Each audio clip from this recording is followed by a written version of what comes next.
Hey everyone, this is Tommy Black, and welcome to 5 or More Questions, episode number 24. On this show, I talk with friends of mine about their current projects, stories they've never told before, and their connection to the Viper Room on the Sunset Strip.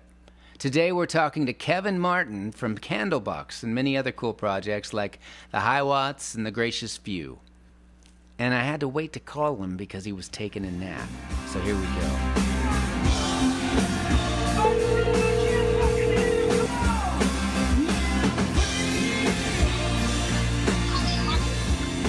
Hey, buddy. Kevin Martin. I'm sorry. I'm old. That's what old people do, is nap. You know all about that, don't you? Yeah, I was napping too. Yeah, I know. How are you? Good. How are you, Kevin? I'm good, man. I'm so happy to chat with you. I miss you. Miss you too. Where are you right now? I'm in Las Vegas. I'm poolside Oh, because bummer. it's hot and sunny, and I don't get enough tan time in Los Angeles, so I like to get my tan on when I'm in Vegas. Rough life. It is rough life. You're on tour, obviously. Where were you last couple shows?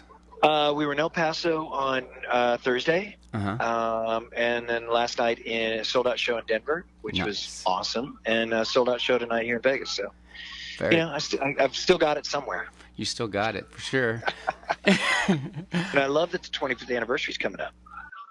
Actually, I think it might be the 26th. Really? Yeah, but it is. I know, and it's like... Oh, no, it is, actually, because I remember I had been to Los Angeles the year prior when we got signed, and came to the Viper Room in 93. Mm-hmm. And then in 94, was lucky enough to see Pearl Jam play after the MTV Video Awards there. So that's a history of that club that, maybe a lot of people don't know. And that's like Rain Man stuff right there. I'm happy to say I've been coming there since day one. Yeah, you have. How was that show? Amazing. We played across the street for Maverick had a party for us playing at the Whiskey. And then our agent brought us over, who was at the same time representing Pearl Jam. He said, listen, let's go over to the Viper Room and playing. And it was unannounced. So the room was relatively full when we showed up. And then, of course, word got out, and it was beyond packed. Yeah, went crazy. I mean, at that point, Pearl Jam was the biggest band in the world. And I think Versus had, just debuted at, the biggest debut ever of a record at 700 some odd thousand units sold in 1 week. And, the band was on fire. And the Viper's always been that place for amazing, unknown shows. And that's what I love about it. Unannounced, cool, last minute. Or somebody just gets up. Who all was in the room when you were at that Pearl Jam show? Do you remember? Well, Dave Grohl was there. I dare say Pat Smear was there because Nirvana had done the same MTV Awards. Weiland was there. I don't think there were any Seattle guys there. Maybe Jerry from Alice. Wow. Or maybe Sean. I don't know if they played that year, but they may have been down in LA working. But I remember it was a pretty full room. Of course, I was there with Guy, and Madonna had come in, and it was a pretty crazy night there. On the Guy and Madonna thing. Now you were signed to Maverick, Madonna's label. Tell me a little about that. Well, it was, for us, they were the first label to come to the table. That's not true. I mean, we had been invited to LA by EMI SBK, and I think their biggest band at the time was Pulp. That's when Fred Davis was running SBK, and they invited us down, and we played the Club Lingerie. This is October of '92. At the Club Lingerie, and Guy was told to go see us play by his attorney. And Fred Davis didn't show up, but Guy did, and said, I want you to meet Freddie and Abby. So 2 days later, they had a meeting with us at the old Hollywood Regency, which is now an apartment building on Hollywood Boulevard, just west of Fairfax. And that was the beginning of it for us. And we signed the contract that December.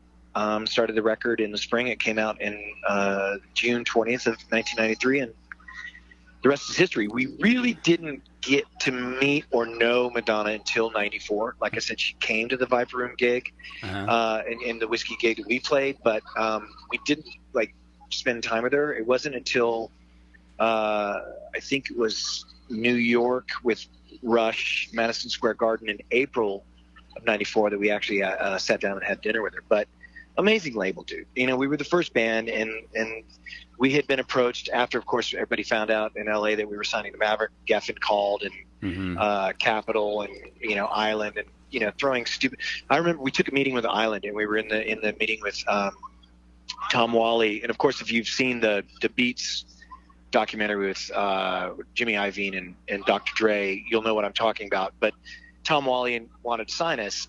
He had us over to the offices in between us meeting with Maverick and Sony, and Jimmy Iovine was in there, and Jimmy, I was like, yeah, I don't get it. I don't hear it.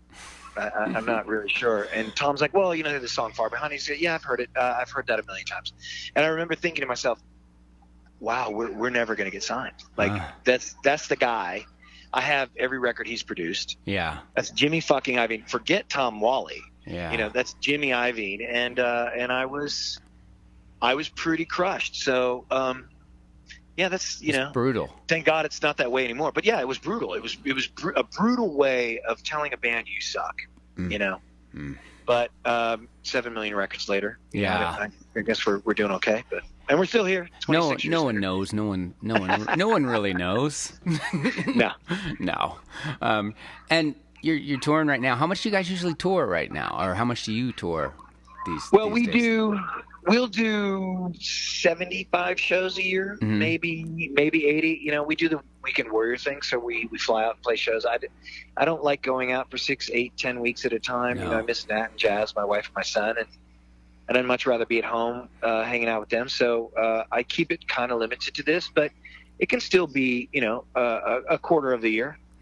Sometimes, it kind of depends. We're doing a new record next month. If things go well, I'll be a lot busier next year. But give me your current lineup right now in your band. Dave Cruisin on drums, who's a Rock and Roll Hall of Famer with Pearl Jam. Wow.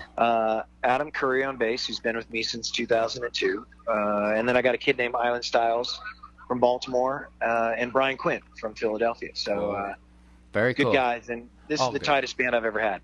Yeah, Adam is the sweetest, greatest bass player. He's just like you, by the way. He literally is just like you. No, I'm a big Adam fan. Well, I'm a big Tommy fan, and I think he's a big Tommy fan as well. So. And we're both big Kevin fans. Okay, enough of this. We're being too nice. Let's. You're an accomplished drummer yourself, though. Well, I don't know about accomplished. I used to play a lot. I don't play anymore. I don't play enough anymore, but that's how I started. I've seen you throw down those drums a few times. I can throw them down. I can throw them downstairs, all sorts of shit. So with the Maverick thing, did they have... I heard a story, like they had the rights to your music for a while, and then you finally got them back, or can you explain that? No, it wasn't that. I mean, we don't get our masters back until, I think, 2030, I want to say. Yeah, I think 2030 is when we get our masters back. The deal was... The third record we did was Happy Pills. Things went really, really south. It went really, really south, and we broke up, and we thought we'd get out of the deal, and it backfired. There's a key man clause in every recording contract, which at the time we had fired our attorney, and our new attorney wasn't kind of up to date as to what was happening, and so I got stuck in a kind of legal battle with them for 2 years. Wow. At the end of 2 years, I had to agree to pay back a fourth record that was never delivered, even though there was no advance given. There was no money given for the fourth record. I had to agree to pay back at my royalty rate, which was about 22 cents a record, to pay back my quarter advance, which would have been $250,000. So from 2000 till 2013, I didn't receive a single royalty from any Candlebox records or Warner Brothers Maverick. Yeah. It's a great business. Get into it. Yeah, see, people don't know that side of it. Tell me about other things you've done, I remember the High Watts playing the Viper. The High Watts were great. The Gracious Few. Tell me about the Gracious Few. That was one of my favorite projects. That was with Chad Taylor, Patrick Dahlheimer, Chad Gracie, and Memphis, Tennessee, and myself. So Chad, Patrick, and Chad are from Live. And Sean and I, and which is interesting that you're bringing it up. That was a project that we did a full-on labor of love. It cost us every single penny we had saved over the years of being rock stars to make that record, stupidly, on our own, instead of going to a major and saying, hey, give us $1 million.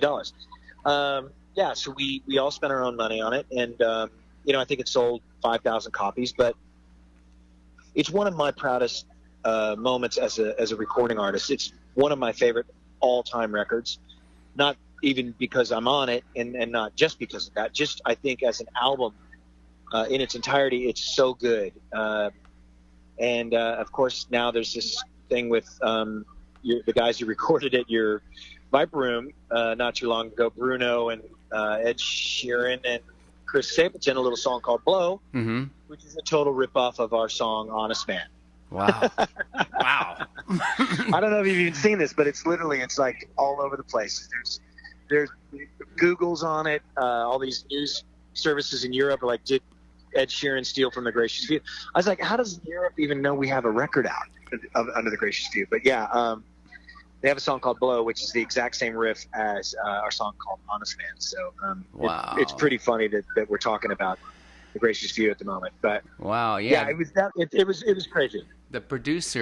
One of the producers of the video reached out to me and said, yeah, we're going to shoot a video. We want to shoot a video there, and wouldn't tell me who it was. And kind of courted him for about 3 weeks, and then he finally said Bruno Mars, and I'm like, okay. yeah. And by the way, it's a killer video. Right? It's so cool, and the song's great. I mean, yeah, listen, I'm not going to lie. Whether it's stolen from the Gracious Few or not, it's a great song. I love it. I love Sheeran. I love Bruno. I love Stapleton. Yeah. I think they're amazing. Yeah. Bruno played there. Killer. Bruno played there before, like, I don't know, 7-8 years ago. The thing when he was first starting. He wanted that neon sign in the video, so he had it made. And then I'm like, do we get to keep that sign? Because it was so cool. And he wanted it. He wanted the sign. So we're like, we got to get that sign made. I mean, that's a great story too. I mean, Bruno is one of those artists that, we all remember when he started, and a lot of people don't. I mean, the rest of the world's like, oh, this guy's amazing. He just kind of popped out of nowhere. It's kind of like Hellstorm. They were doing the Regents, the residency guys there. And now they're fucking massive. That's what the Viper Room has done for so many bands. You know? Right. And that's what's so beautiful about it. And that's why I'm so happy to talk to you about it. Yeah. No, and the Viper Room and myself love Kevin Martin.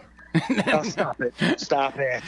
Okay, I got one. When I told you I was getting engaged, you're such a cool guy. You're immediately like, I want to sing at your wedding. First thing you say. And you did. Well, I love you. You know that. Yeah, I love you too. And you did. You sang. We had a reception there at the Viper, and you got up and did a song during the jam. It was amazing. Yeah, man. Yeah. Awesome. Okay, more stuff. I remember one time I was playing a gig, and you and Leif Garrett were roadieing for us, basically, when we were playing with Zoe Bonham. Oh, my God. Yeah, I remember that. I was dating Zoe at the time. Yeah, I didn't know you that well then. I got to know you kind of through playing with Zoe Bonham, and who's John Bonham's daughter, yeah, and also hanging out at the Standard. You'd hang out at the Standard with Wendell. Yeah. Well, I think my first real connection with you was watching you with Golden State. And I loved your playing, and that was my thing. So then when we did you were jamming with Zoe and Leif and I, oh my God, it's so funny. But that's the thing. Wait, I look up and it's Kevin Martin and Leif Garrett helping us with our gear. Yeah, well, because I was dating Zoe, and I think Leif loved her. So yeah. I mean, she was great. She is great. Her. Yeah, she's an awesome musician, awesome writer, awesome singer. Yeah. Anyway. Yeah, that was an interesting story. Yeah. Well, I mean, listen, I think we've been friends longer than I think we realized. I mean, you were one of the guys that I asked to try out for Candlebox. I mean, you remember that? Like, we were rehearsing over there at that studio that's off of Wilcox, whatever the fuck it is. And I remember Pete saying to me, he's like, I just don't know. He's like too cool for the band. I was like, that's kind of what we want, isn't it? I like this. I like this story. That's why you didn't get the gig. You didn't get the gig because you were too cool for Pete. So maybe you intimidated Pete too much. So we got stuck with Adam. And Adam's been stuck with us ever since. Stuck with Adam. That's a pretty good thing to be stuck with. I think he made the right decision. No, man, I love you. I would love to have you play with me all the time. No, Adam's a sweetheart. Yeah, me too. But Adam is a talented person. We just did that fantasy camp thing together. Adam's amazing. He's ridiculous. His talent is like, I run songs by him. He's like, well, the fifth would be this, or you could do the pentatonic, or you could do the diatonic. I'm like, what the hell are you talking about? Just play me something, because his mind is beyond the mind of any musician that I've ever worked with, and I'm happy to have him. I love him. He's a great guy, and his wife brought a really cool event to the club too. Oh yeah. Yeah, recently. Okay, the song Far Behind. I know you talked about it a ton in your life. Can you revisit, it's about Andrew Wood, right? Yeah, of course. Well, I met Andy when I was young, so massive influence. Yeah, and just for those who don't know, singer of Mother Love Bone, amazing band, and you were in the Seattle scene, obviously. Were you from Seattle, or where were you before Seattle? Well, I'm originally from Chicago, but I had moved through the Midwest. My father was a regional sales manager for a salt company called Kerry Salt. They were like, trying to be a competitor against Morton and all that stuff. And the Midwest is predominantly salt mines and whatnot. So I ended up in San Antonio when I was around, I think, 10 years old. Mm-hmm. And I lived there till I was right around 14. In the middle of my sophomore year, my dad moved us to Seattle. Mm-hmm. So in 1984, I'm halfway through high school, and my dad's like, "Hey, we're moving to Seattle." I'm like, "Go fuck yourself." But yeah, so that's when I moved there, and that's a pretty young age to move to a city that's relative. It's like I used to call it a town called city at that time. It was really small, but the music scene was insane. And I met Andy about 2 years later. I was working at Fluevog Shoes with Susan Silver, who was managing Alice in Chains, Soundgarden. She was dating Chris from Soundgarden, Chris Cornell. Wow. She was managing, I think, Screaming Trees, a couple other bands. Wow. And so the guys would come in for the flyers. And so that's how I met Andy. And he was doing Malfunction at the time. And they were doing a lot of shows at this other shoe store, which is up on Broadway, called Luna. So Andy would come in and pick up his flyers, and we'd just sit down and talk music, because it was one of those shoe stores where the shoes were so expensive and so ridiculously weird that if you didn't have the money to buy them, you wouldn't come into the store. Right, but wait, Fluevog's a whole other story. I mean, I know that Fluevog. You worked at that Seattle Fluevog? I worked at the Seattle Fluevog, yeah. Like by Pike Street or whatever it was. I don't remember. Yeah, that's a cool... On First and Pine. That's so cool. Yeah. Yeah. So Andy would come in and sit down, and we just talk music and talk life, and have a great time, and we became, I would say, like, great acquaintances. Mm-hmm. I'd see him and he'd say hi to me. I'd be around, but it was not like hey, I'm going to come over and hang out, because he's 21 years old and I was 16. It's not like, there's not a lot of 21-year-olds that want to hang out with 16-year-olds. Right. But in the environment we were in, whether it be a party or a show or Fluevogs, we would talk music. And he really inspired the shit out of me and told me at that age, listen, don't ever let anybody tell you can't do this. Like, he has all these bands in Seattle, they're cliquey and they're all super important. And he's like, if you want to make music, just make music. Don't let anybody tell you can't. And I never forgot that. Mm. And we're still the redheaded stepchild of Seattle, Candlebox. I mean, right. we literally aren't included in the Seattle music scene, and then there was Candlebox, sort of. We're like the comma, But wait, he was he obviously marched to the beat of his own drum. 100%. Yeah, and he was relaying that to you. And you guys, that generation of bands was what, 5, as you said, 5, 6, 7 years older than you. So older than me, yeah. Yeah. So you were just kind of coming in. Yeah, but that's We fascinating. were just coming into it, and at the time I was actually playing drums in a band. So so when Andy died, you know, I was just kind of like, how do I tell this person thank you? And so I wrote that song, and the lyrics were literally, now Andy, I didn't mean to treat you bad, but I did anyway, and I changed it because I didn't want to be so obvious. I wanted it to be in a song that people could kind of attach themselves to in some sort of way. Right, and they do. They get the vibe. They. I mean, shit, 26 years later, dude, it's still paying my rent. It's crazy to me, you know, that I was able to write a song like that. Yeah, that his knowing and hanging with him inspired. Wow. And he's such a great writer. Well, you listen to Chris talk about him in the Pearl Jam documentary. You know, that's the kind of person Andy was. Chris isn't faking his sincerity for his love of his roommate. I mean, Andy was, in all intents and purposes, you know, the kindest human being rock star that city had ever fucking seen, that never got the chance to be the rock star. You know, and that's the saddest thing about it, is because, you know, I don't know if Mother Love Bone would have been as big as Pearl Jam. I have no fucking idea. Right. I think they were the closest thing to Guns N' Roses to come along at the time with better songs. Guns N' Roses was the dirty punk rock, arena rock band, and Mother Love Bone was kind of like the new Journey meets, you know, some other cool fucking rock band, you know, maybe ZZ Top or some shit. I don't know, you know, but like such great melodies. And Andy just never had the chance to be the rock star that he was. And he'd walk around Seattle in a fur coat, like a fake fur coat, Reebok pumps, and a Lakers jersey and shorts. Like he was that guy in a fucking crazy hat, man. He thought he was Freddie Mercury, and just a beautiful human being. And yeah. Wow. Incredible talent. Wow. That's so, you're lucky to have experienced him in that way. You have no idea. I mean, it's like your relationship with Scott, you know? You had something really amazing with that human being that affected you on so many levels, and, you know, God rest his soul. You know, I miss Scott not nearly as much as you do, but I do miss that person. And when a musician like that comes along, I mean, at least Scott had the opportunity to be the rock star. Andy never was given that opportunity because the heroin just controlled him so much. Sad stuff. It's sad. But well, I'm glad you got to experience that, and we're both lucky to have experienced that. Anyway. Yeah. Heavy, bro. There's nothing heavier. Heavy stuff. Yeah, now I'm all tripped out.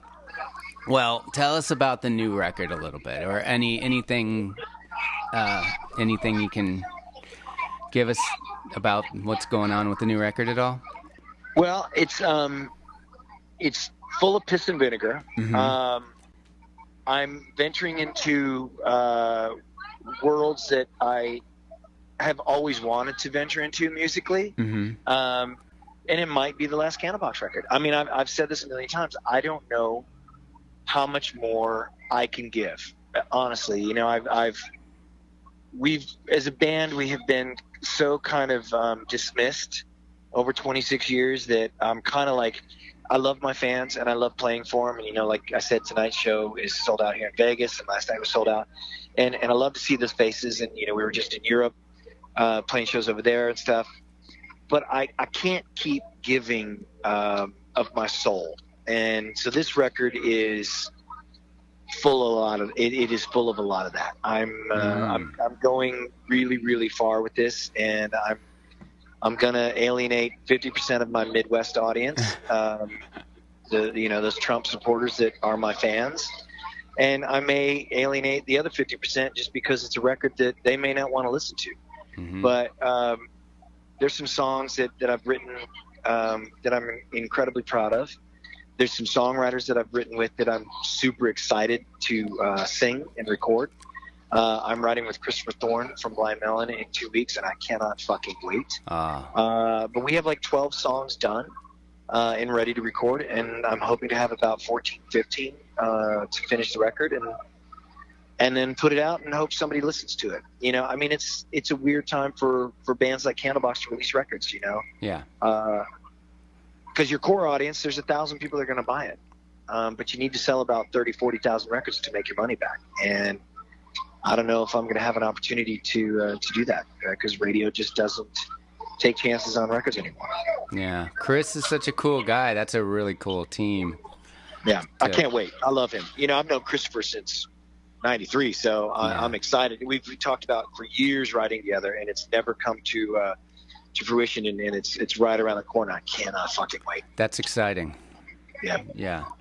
I mean, everything he did with AWOL Nation, you know, I mean, a lot of people don't know that, like Aaron, you know Aaron from you know, Standing on the Shoulders of Giants and Hometown Hero. I mean, this guy's has been doing this for years and never broke. And then he gets with Christopher and starts writing shit, and AWOL Nation is everywhere. Right. Great. Christopher is that guy, you know? Yeah. No, and I love Aaron to death, too. You know, it's the same thing. Yeah. No, that's cool, though. Is Christopher located out here still? He moved out to Palm Desert. Oh, cool. Okay. Yeah. You should get him on the phone, man. He's got some stories about the Viper Room. Good call. I heard some rumor that you had a club or something with Dennis Rodman at some point. No, I had a club in Seattle. I bought the Rock Candy with the quarterback from the Seattle Seahawks at the time. His name is Rick Meyer. So we bought the Rock Candy, and then Rick got traded to the Bengals and basically backed out of the deal. So all the money that I had put, because, you know, I wanted to save the Rock Candy. Benaroya in Seattle is a big developer. Of course, there's the Benaroya Hall up there now. There's all these buildings that are Benaroya this, Benaroya that. He's a developer up there, and he was trying to buy the Rock Candy, and I wanted to save it. So Rick and I bought it from Alex, who had started it. And Alex is Stone Gossard's best friend. And Alex actually he has the Garage, which is a billiards place up on, you know, on Broadway, and then there's the bowling alley next door. Alex is just one of those guys who kind of grew up with Stone and Jeff and all his cats, and he was smart enough to do shit with his money and do cool stuff. And Rock Candy was his first bar, and so I didn't want to see it get torn down. So Rick and I bought it, and then when Rick backed out, I reached out to Dennis, and he was like, "Hey man, I'm kind of tied up. I'm not sure what my relationship with the Bulls is going to be like next year." And this was '96. And I think he actually got traded in '97 to the Lakers. So, it kind of all fell apart. But I love Dennis, and I keep my distance with him now because he's a little crazy. But back then in the '90s, he stayed at my house in Seattle when the Bulls were playing the Sonics in the '94 and '95 and '96 playoffs. He'd stay at my house. What? Yeah, we were great friends. I'd give him the keys to my car if I was on the road. Loved him. We were great friends, and he was like, I'd love to do it. I'm just not sure what my job's going to be like. So, unfortunately, the whole thing kind of fell apart, and I lost close to $1.5 million on that deal. Wow. Yeah. Wow. But thank God I made $1.5 million. Yeah. A lot of my friends and bands didn't. At least you had it to lose. Yeah. Yeah. Fascinating stuff. I had no idea.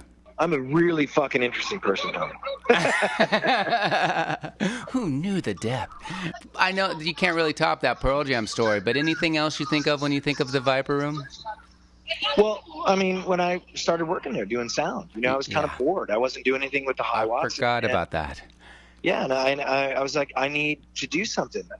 I've got nothing on my fucking plate, and I'm really, really bored. And I missed live music. I wasn't touring. I wasn't able to do anything Candlebox. And I think you hired me or somebody did, and I started working there, and I was loving it. I was doing sound, and it was a really good outlet for me, to be around music and seeing other bands that I didn't know. And I mean, what kind of rock star has a job? I mean, it's really like it's one of the first jobs I'd had in 20 years, and I loved it. I loved being there. I love that. I mean, being around music has always been my life, and the Viper Room has really always been a part of my life since fucking 1993. And but all the bands that have played there, you can look through the Rolodex of the Viper Room, and of course, I mean, the history of that club in Los Angeles it's the Max's Kansas City of New York. It really is the club that established so many fucking amazing bands. Every band that got all those showcases at 4 in the afternoon there. I mean, forget about it, dude. Yeah. The list goes on and on and on and on and on and on and on. I mean, I can't tell you how many showcases I went to. When I was trying to do A&R for RCA and all these other, stupid labels that didn't know what they were fucking looking for. I mean, that club is, like I said, it is the Max's Kansas City of Los Angeles. And that's a lot. That's saying a lot, because Max's Kansas City was the club in New York, man. That's all those 70s rock bands. Mm. That's what signed it. And that's what the Viper Room is. And that's why you still get people coming there, man. Yeah. Like, everybody wants to go there and take fucking pictures. Yep. All over the world. It's historic. Yeah, all over the world. Yep. Yep. Well, come back when you're in town. Listen, I'm coming for the anniversary party. Okay. Because 2 of my favorite bands are playing. Awesome. State to State and Ages, and I'm so happy to do this, Tommy. Thank you so much. And listen, when we play the El Rey on the 30th, I would love to have you come up and play a song with us. Oh, awesome! Love to. I'm into it. I'm in. Cool. All right. Thank you. And thank you. That's exciting. I'm really in. Thank you so much for all this. And you've been an important part of that club, by the way. And thank you, brother. All right. Well, take it easy. Have fun out there and be safe. I love you, dude. I'll see you soon. All right. Love you too. Bye. See you, John. Bye. Don't forget to subscribe to 5 or More Questions with Tommy Black on your favorite podcast app, and visit viperroom.com for upcoming shows. Wow, these new Music One headphones sound really great.